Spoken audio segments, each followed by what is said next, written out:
Welcome to the Ephesiology Podcast, a podcast dedicated to the study of the early Christian movement and its implications for the church today.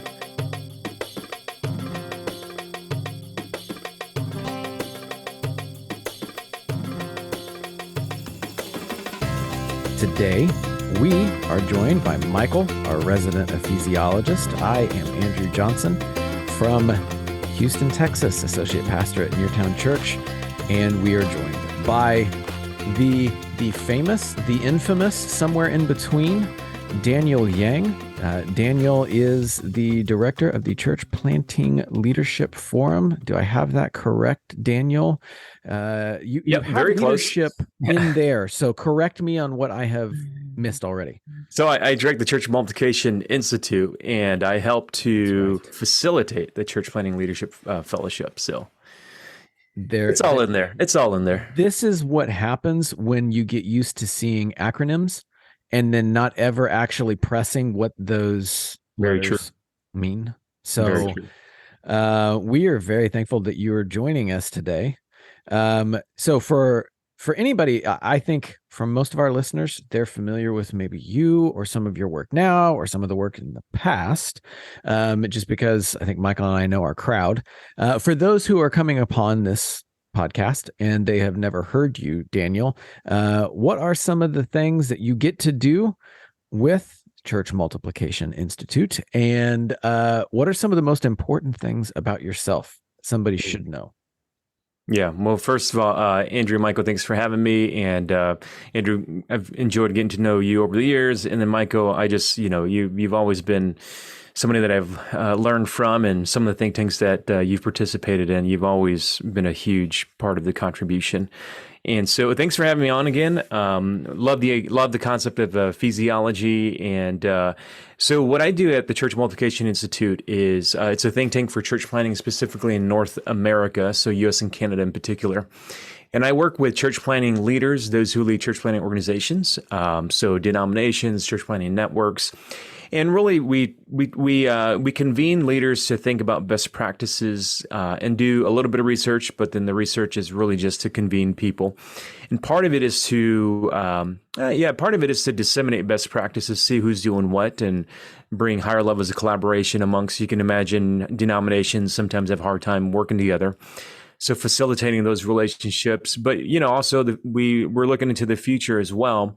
And there aren't really, best practices for the future. And so a lot of what we do through things like the Church Planting Leadership Fellowship and other things like our think tanks is to just help those who are thinking about this every day to maybe be a little bit sharper and to have some of the trends and realities in front of them so that they can make better decisions as they're training church planters and as they're talking about mission to their constituency. So that's what I do kind of as a job. It's a nonprofit, and I'm not a prophet, and I don't make a lot of profits. So that's the nature of probably the work that the three of us do. And then personally, my wife and I, Linda, we have been married 23 years. We've got 5 children. We're here in Chicagoland, and we've been a part of personally planting 3 churches and helping to mentor a group of young leaders right now, leading and planting a church of missional communities, a decentralized church here in Chicagoland.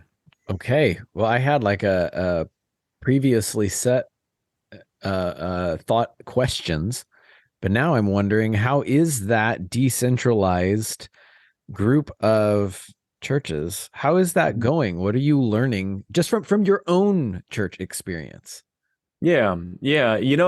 So we started, my wife and I had been mentoring 3 couples in their late 20s, early 30s. We're currently 43. And this is about 2.5 years ago in the midst of the pandemic. Everybody was doing church decentralized to a certain degree, unless you were just streaming in services. But if you were doing any kind of meaningful interaction, you're probably meeting in some decentralized fashion. And so we were mentoring and discipling these 3 couples. And so we started meeting when we could in person, in living rooms, just like a house church might. But then we started imagining like, what could we do during the pandemic, and specifically when, obviously, if you guys remember back to May 2020, the killing of George Floyd, it was the intersection of those two things that really formed the why behind why we were going to start a church. And that was to, number one, help people to process some of the cultural upheaval that people were experiencing.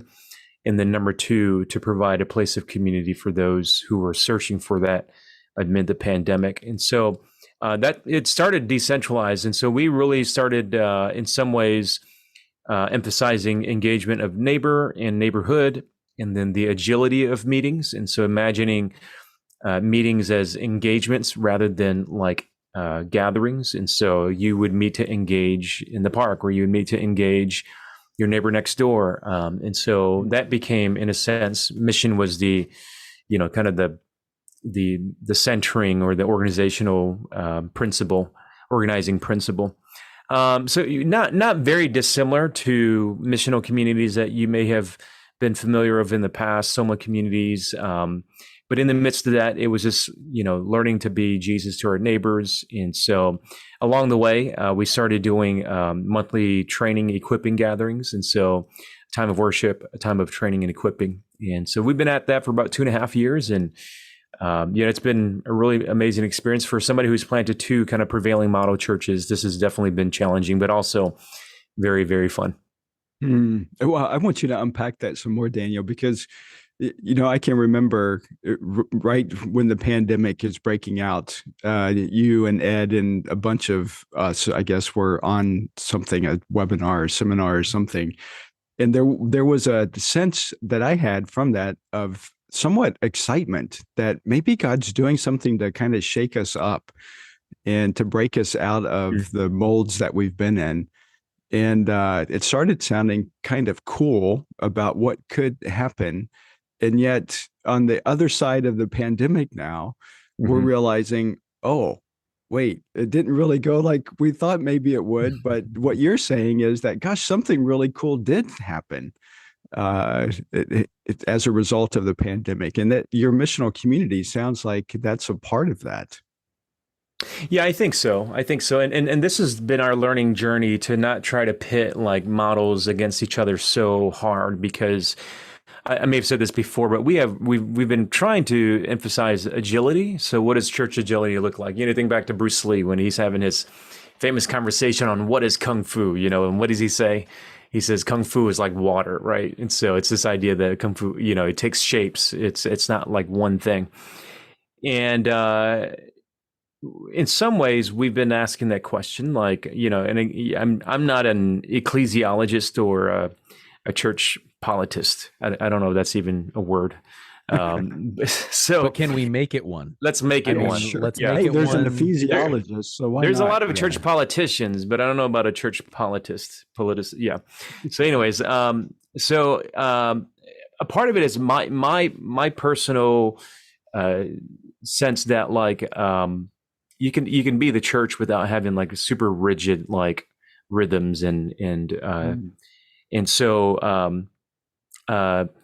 So learning to be comfortable with that was, I think, a big part of it. And you think back to spring, summer, fall of 2020, we all had to be agile, even if you were the prevailing model, you still had to be agile because you were doing hybrid and you were like trying, testing, coming back into the building again. And then next week COVID would break out and then you wouldn't meet again. Right. That was the name of the game during that season. That's right? what it was. That was the great commonality. Yeah.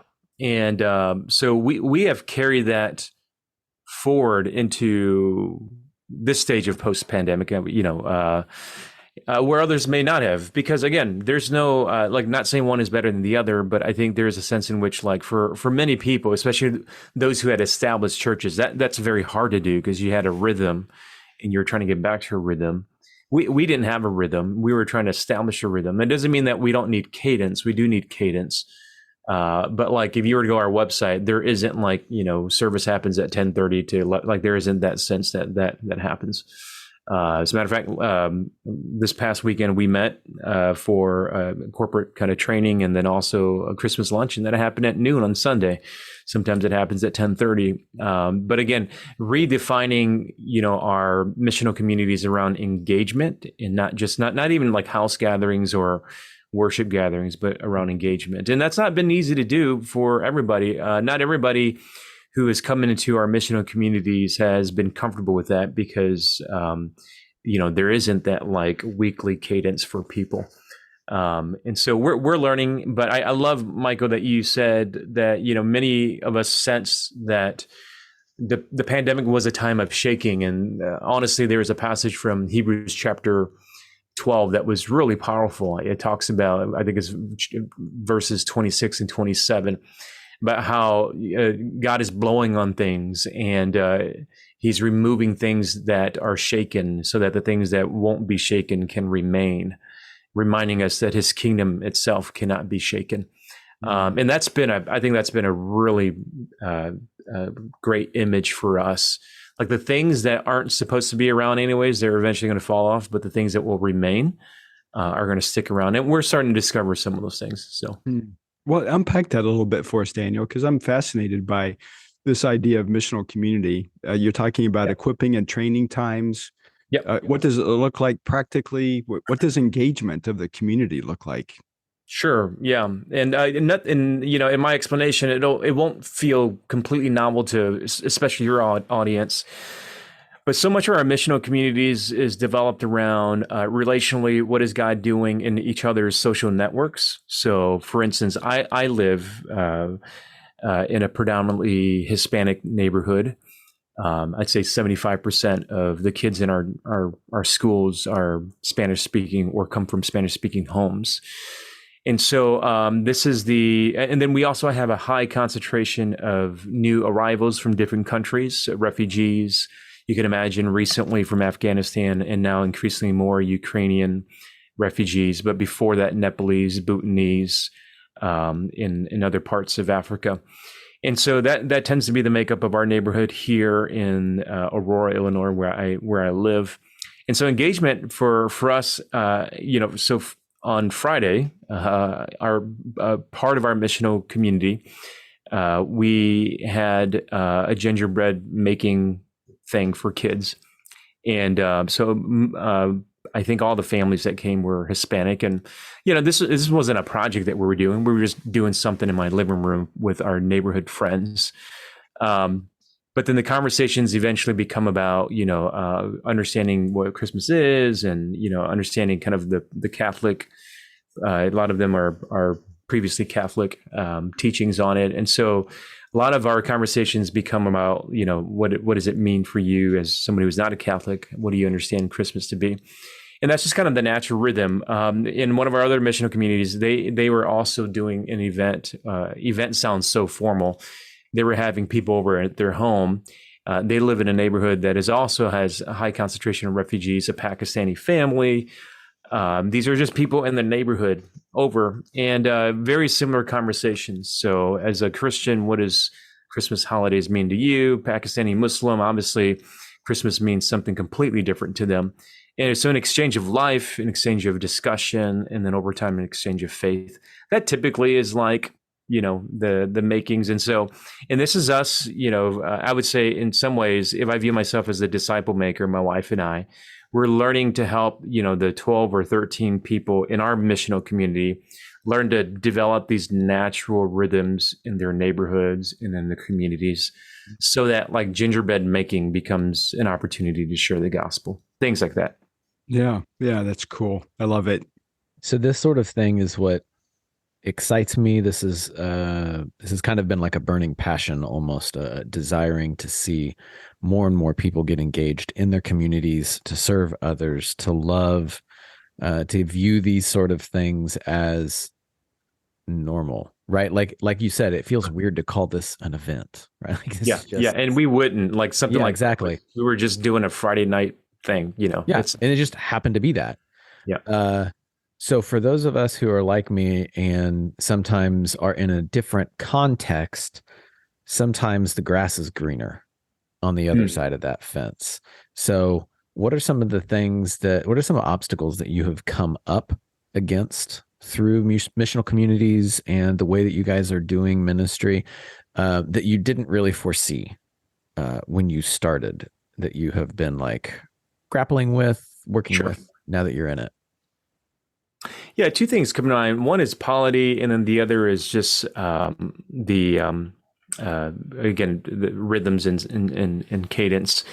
So with polity, we have a discipleship or leadership team, and it's pretty flat in terms of the leadership structure. So we don't have a leader or a pastor in a sense. Although we're pastoring the various missional communities, and so that doesn't make it easy. Sometimes it's easy to have the guy or the gal that makes the calls and makes all the decisions, and so at times too much deference can create a slowness to the work, but at the same time, we feel like there's great confirmation in team leadership. And so that's been a part of it. I would say one of the other struggles when it comes to polity, and part of this is just because we're 2.5 years into it, is, when you're somewhat agile and there is, there something happens off schedule or off, comes, we had a very personal issue happen in one of our members of our leadership team. And we just realized that issue is going to dictate the pace of what we're doing right now. In a different model of church, I think we would have said, hey, why don't you take some time out? We're going to keep going ahead. And when you're ready to jump in, you jump in. And we specifically said, you know what, we're going to experience this together. And if this slows things down, that's fine. This is the pace in which we're going to go. And it was the right thing to do. And I feel like we serve that family well and those people well. In terms of like cadence and frequency and rhythms, I think we probably need to get better at some of those things. I mean, we have our decentralized meetings, and then monthly we have a training or a corporate gathering. And so those tend to be the basic rhythms for people. But it's frustrating, especially for church people. When I say quote unquote church people, those who had really good Sunday attendance, like it's very frustrating for those. And, I would say we don't have a lot of church attenders join us because there's no regular church to attend in their mind. Does that make sense? Oh, it totally makes sense. And, I love church. Like in my mind, there is no like opposing dichotomy. There's just energies. That's all it is. You have to give your energy to something. And we're choosing to give our energy over here. If we can do it all, I'd love to do it all. I love church in all forms. So this is fascinating. I'm so excited. I am so excited by what you guys are doing and specifically that you're just continuing on. And I know because you reference like the Soma family of churches, like this isn't new. There's lots of people doing missional communities. There's lots of people trying to live this out in their context in whatever form that takes. At the same time, it's just so encouraging that there is still this focus on, okay, there is a different way. Church doesn't look the exact same in every context and in every city. There's other ways to continue to faithfully chase after Jesus and bring others into that discipleship. Yeah, and I'd say part of the process of this conviction going deeper inside of our leadership team was probably July of 2020. We had been, in a sense, one missional community for about 2 months and still just primarily engaging neighbors. If you remember back then, people were buying toilet paper for their neighbors and stuff like that. You remember that time, right? Oh, when yes, we were buying toilet paper, and it's that's all we were doing. And then we made sure to get names of everybody on the block, and it facilitated kind of like careless and care phone call list and all that stuff. And then in July, when that happened, people were like, well, you can start gathering in various numbers and groups and stuff like that. I remember we tried doing one large group gathering, and it wasn't like super large. I think there was maybe 25 or 30 people that came to that. We rented a theater, and it was kind of an equipping / worship time. And I just remember, like, for our leadership team, at least, how it was almost kind of like, it was beautiful. We loved it. Fantastic time. I remember how like easy it was to do those types of things. And then I remember sitting and looking at the people that had kind of just come around our communities and how easy it is for them to come and sit and observe. And I remember how hard it was to get somebody to go across the street, get all their neighbors' names in order to create a care list, you know, and that was much more difficult than having somebody set up a sound system or something like that. And it was kind of that point forward. We were like, you know, we're going to make sure that meeting your neighbor is never as hard as it is doing a production. Wow. And so that really became a point of conviction for us. Wow, I love that. Yeah, isn't that funny? That you know, crossing the street is so much more difficult than it is to plug in a microphone. Yeah, and that's not to downplay that sometimes the starting point for people is plugging in a microphone, but I think it became our conviction that there's two ways to build, and we're going to try to build this way. Yeah, neat, love it. That's very cool. So aside from your context and the things that God has been doing in and through your community, again, because of your paying gig, you know, the things that God has put you on the front lines for nationally, and I guess when you say North America, that technically means internationally, but what are some of the things that you have been observing in this season of the church planting in North America from your vantage point? Yeah, two things for sure. So when we're talking about trends, two things, this is not me predicting the future. This is just a matter of fact that every church planting organization, church planting leader, missionary organization is going to have to is currently navigating, and maybe specifically in this next decade. One is the adulting of Gen Z. And so the oldest of Gen Z is now 25, 26. And this is, sometimes it's easy to kind of just pigeonhole, like, you know, to kind of say, oh, you know, Gen Z and millennials, there really is no difference. It's just a matter of generational cohorts. And if you keep doing the right thing, then you'll be able to attract, you know, young people. And part of me feels like that too. Part of me feels like, you know what, if you're doing the right thing, you're always going to be replenishing. You don't have to necessarily understand Gen Z so distinctly apart from millennials and Gen Xers and previous generations. But then I started noticing that those who were planting churches were getting older. And I had that sense already. I do a lot of church planting assessments and church planting couples and church planting teams that come in. I just noticed that over the past, 10 years that people seem to be more experienced and seem to be more older. And there's a lot of reasons for that. I think one is because I think we're looking for experienced people that are seasoned. And so that's going to necessitate an older church planter. But then Warren Bird did a national survey, the largest that we've ever had in North America. He surveyed 2,000 church planters. And I asked him to query his data for this, to find the median age for each year that he had surveyed. So his survey, those who had responded to his survey went as far back as 2007.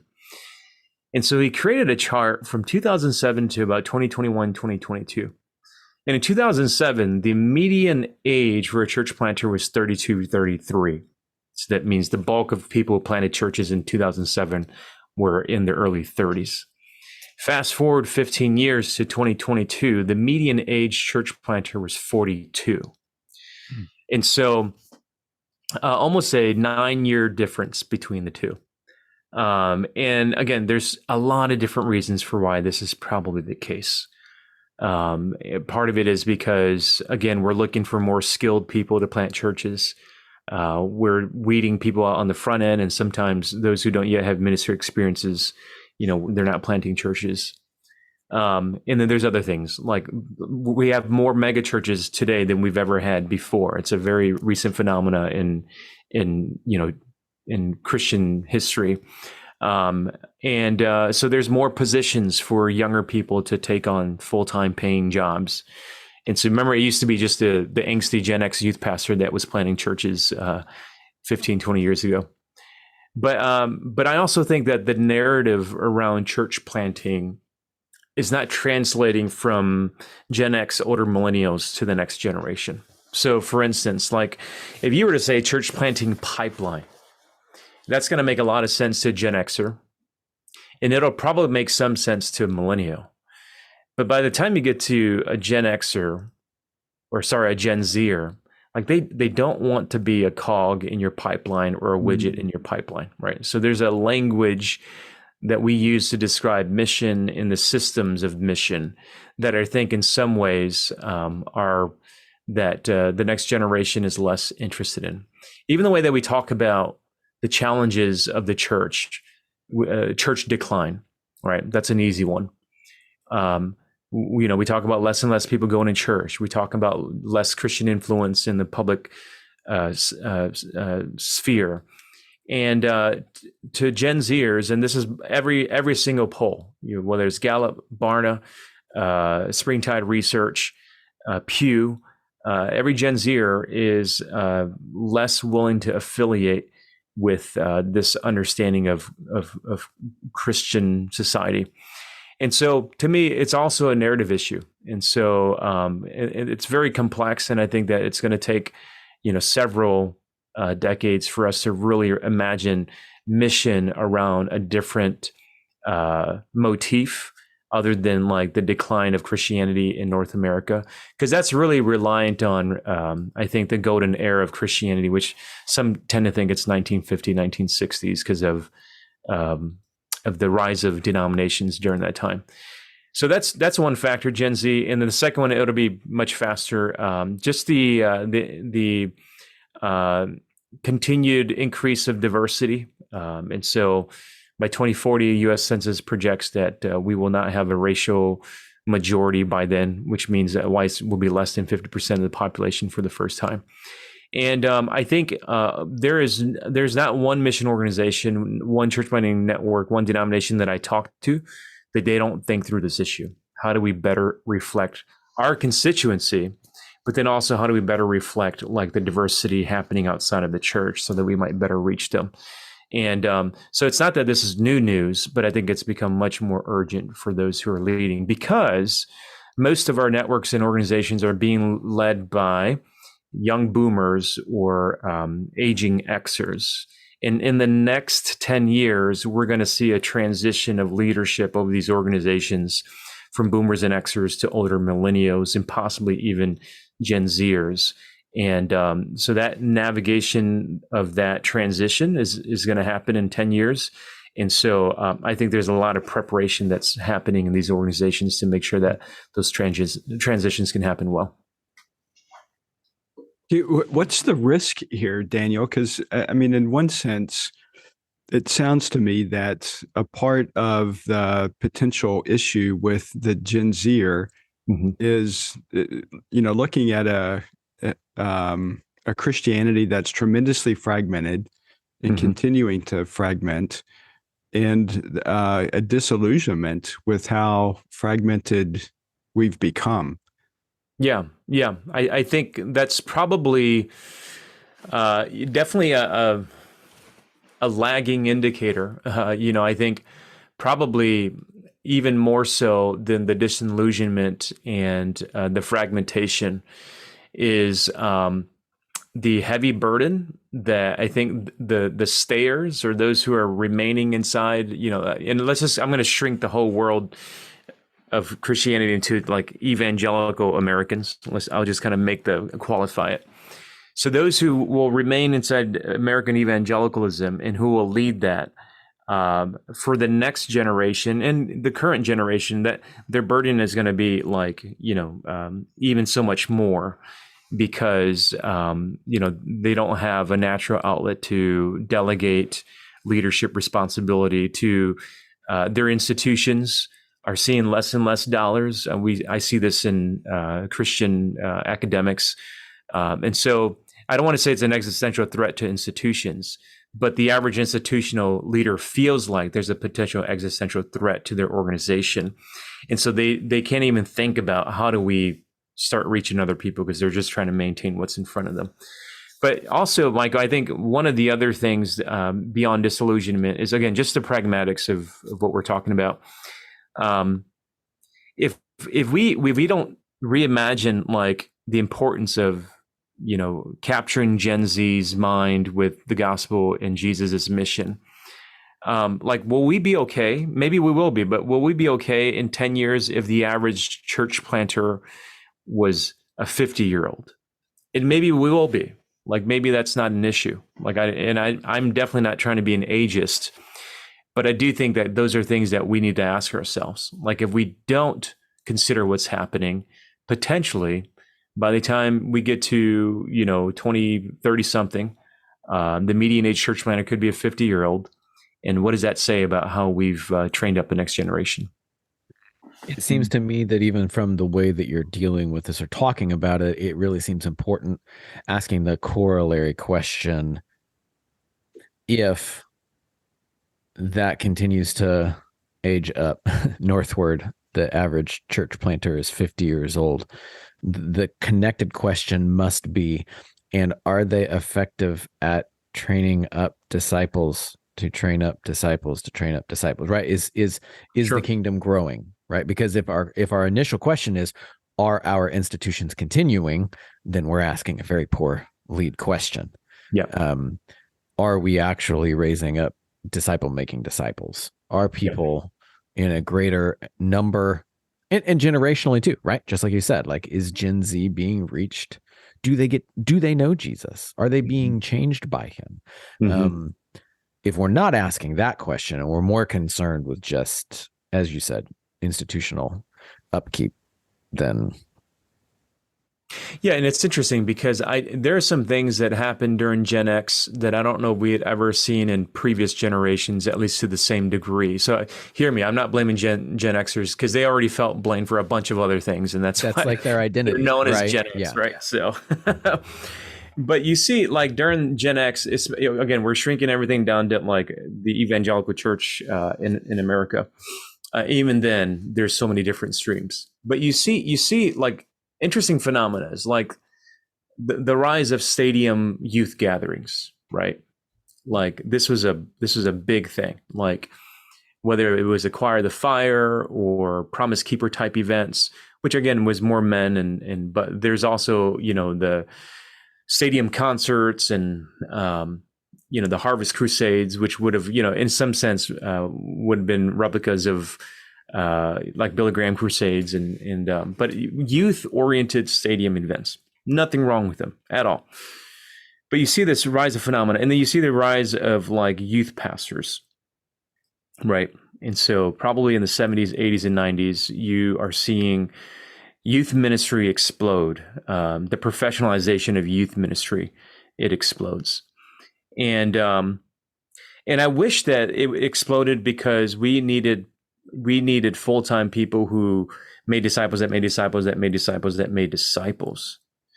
But for most of us who were in youth ministry during that time, very few of us actually felt like that was what we were good at.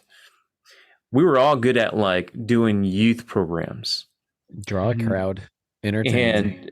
And that made us really good church planters in the 90s and early 2000s to plant launch large models. Again,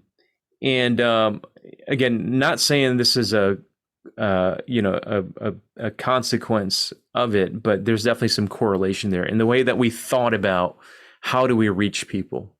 We'd reach people through these mass venues.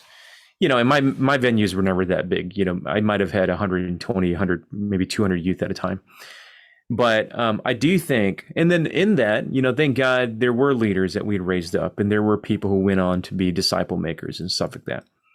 But it was never our primary mindset that disciples that made disciples. When I say we, me and the cohort of church planters that I came up with in those slightly maybe 5 to 10 years ahead of me. And so, we did a great job helping to pioneer the launch large model.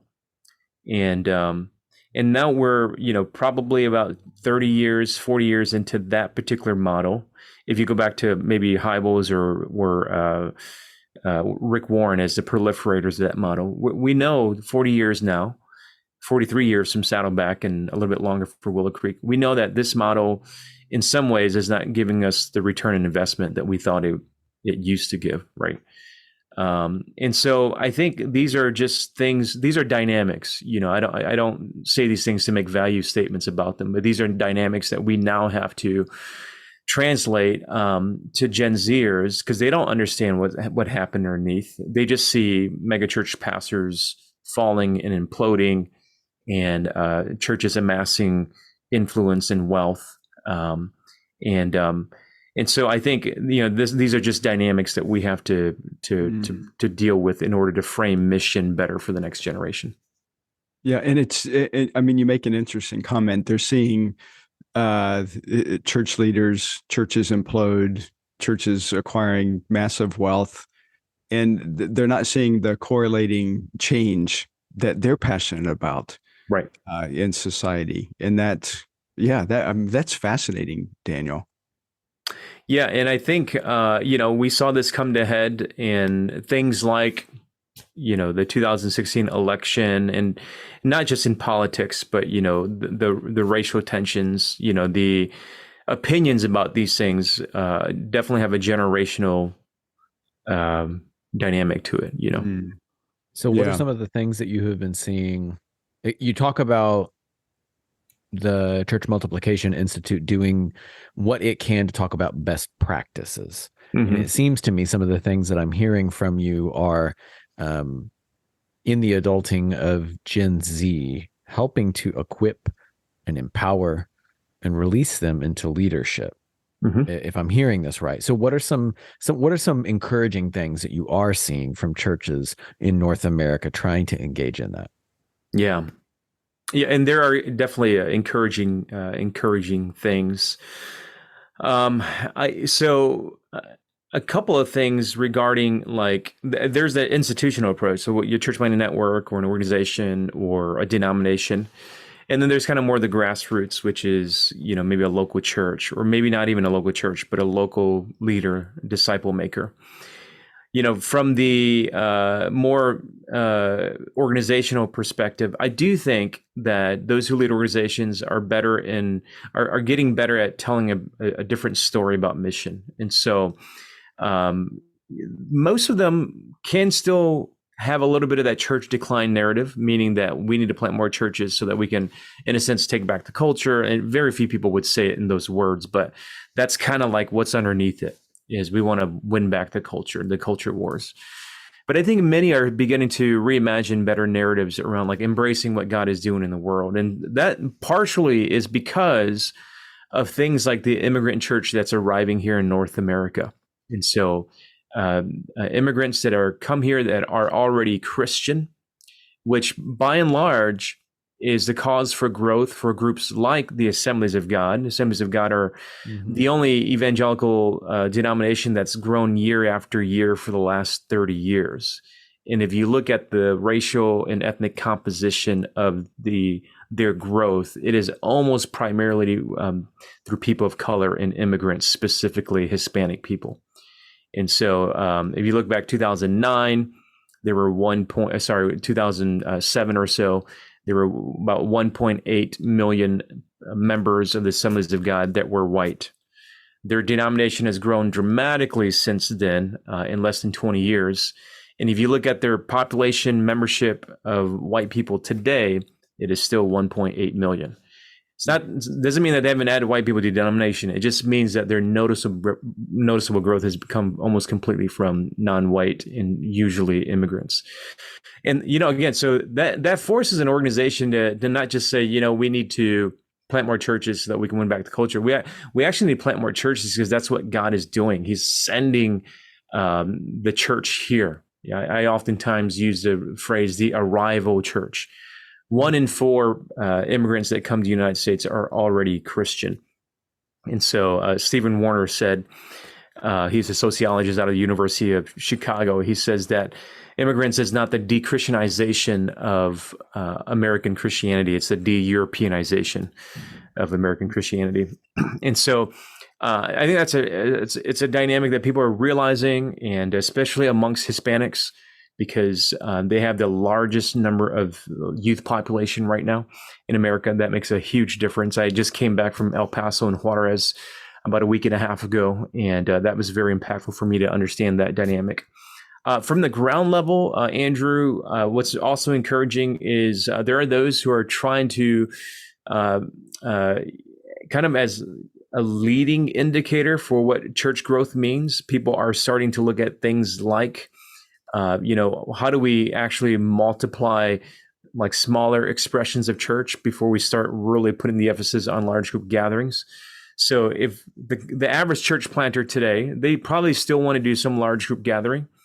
But before they do that, what they want to do is they want to start 2, 3 small groups, 4 small groups, to make sure that they're embedded in neighborhoods first, and then they'll start their large group gathering. I think that's tremendously encouraging, because that you build in a leadership development right off the bat, and the value is on the neighborhoods, and the celebration service is kind of like this added layer to it that is also beautiful, but not just the only the end all of ministry. So that's really encouraging to me. And I'd love to tell a story of Lift Church in Hamilton, Ontario. Robin Waller is a software developer, came into the church when he was a college student. I think he's 32 or 33 right now. He's the lead pastor. And they're a church of 40, 50 simple churches. And so they meet in and around a few campuses in Ontario, and they have simple churches, and they also gather in large group gatherings. But they're very engaged, and their forms of church is less rigid, and they're very effective at reaching the next generation. So that really encourages me. My mind is like blowing. Like I'm so excited to continue to think through the implications of the dreams, the visions, the potential of what God has put in the hearts of Gen Z, that in a way akin to that prayer, it is beyond what I can imagine.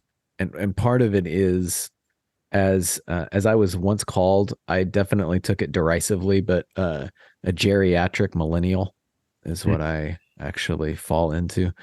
I say I'm a zennial, just to avoid that phrase. Oh, that's nice. Yeah. I'm just a plain geriatric. Yeah. There is an aspect of truth that I have to come to grips with, which is sometimes I can't see what other people can see. And it's not a bad thing, but there are dreams and visions of what I have because God has brought me through these experiences. But there are almost different dreams and visions he's giving to the next generation, that it is appropriate that they have them. And that for referencing the conversation we were having off mic ahead of time, that next generation needs to pick up that baton. They have to chase after God in their own way. Not that he's changing, but that sometimes we understand him differently in how he impacts those around us. Because again, what worked in 1950 is very much not working right now, no matter how hard we keep trying. And I find that encouraging, that Gen Z is kind of saying we have the boldness to say we really want to try this differently. We want to continue to chase after others and just be faithful in this way. Yeah, I agree with that. And I feel like that's because there is a bit of like relying on the Holy Spirit to fill in the gaps when we feel that the generational gaps are too big. I mean, the language that you're using, it reminds me of Acts chapter 2, when Peter is quoting from Joel chapter 2, where he says, in the last days, God will pour out his spirit on all flesh. your sons and daughters will prophesy, and then your young men will see visions, your old men will dream dreams. And so I think that's a really good, framework for us to understand things like revival. Like, it's multi-generational. It's a burden that both generations, have to feel, and there's a coming up together for that. And that's where I do think those who lead mission organizations, specifically in North America, I do see some encouragement around the interest of, hey, how do we not just build something that the next generation can maintain, but how do we tell a story, and then how do we provide a platform so that the next generation can build? And I am seeing people create that shift in their head. It's like they're less interested in putting Saul's armor on the next generation, and they're interested in like putting tools and resources so that the next generation can build. And I think it's risky. It's risky, especially when you spend a lot of time trying to build something. But, going back to Hebrews chapter 12, the things that will not remain, they will be blown away, so that only the things that should remain will persist. Good word. I would say that's a beautiful reminder and an encouragement to just, again, referencing what you said earlier. You only have so much time or so much energy. So where are you going to put that energy towards? I really think that encouragement may be to make sure that our energies are rightly placed towards that.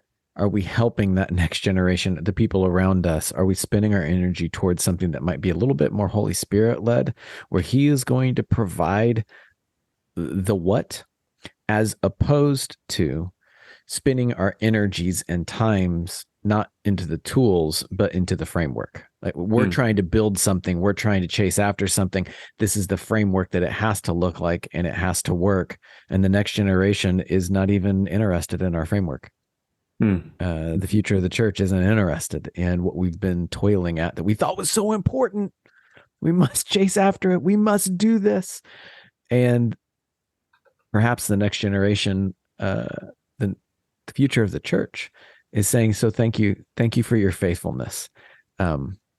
We'll pass on all your framework, but it's your faithfulness, and it's your willingness to chase after the Holy Spirit and minister through the Holy Spirit. We want that.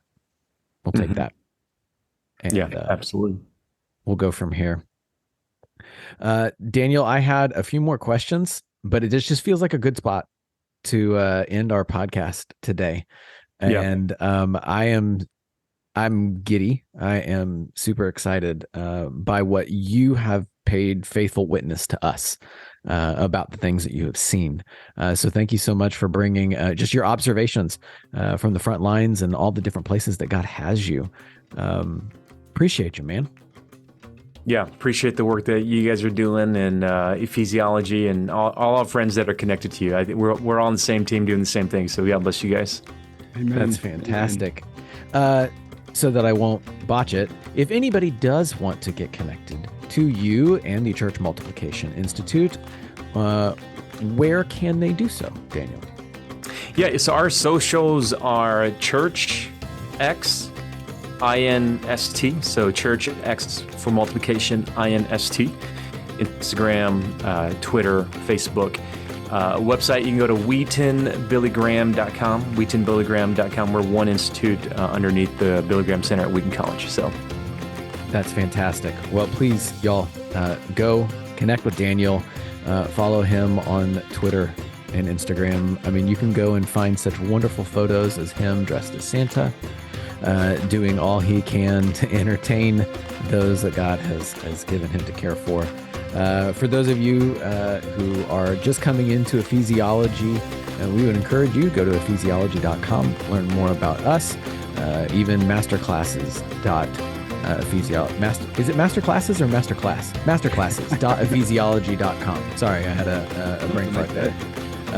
But go to masterclasses.ephesiology.com to see ways that you can kind of engage with what God might be doing in and through you in your context, and how you can join the Holy Spirit and what He is doing. I am very excited that we had Daniel as our guest, and I am thankful for you listening. And thank you to everybody for joining us today on the Ephesiology Podcast.